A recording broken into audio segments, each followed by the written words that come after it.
After the purchase, you will be on the Thank You page. Here you'll find links to your finance tracker template.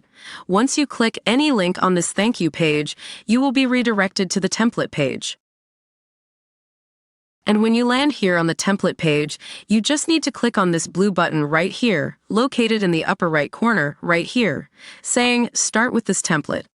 If you're not logged into your Notion account, you will be redirected to this page where you can either log into your Notion account or you can create a new free Notion account with your Apple or Gmail account, or you can use any other email account.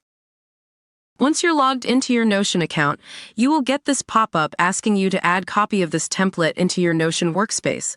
Just click on Add to Private, and this will create a copy of this template into your Notion workspace. Just be patient with the process and give it a few minutes. And that's it.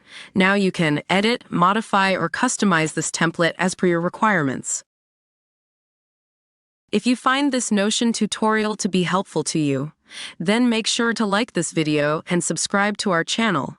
Thanks for watching, and I'll see you in the next video.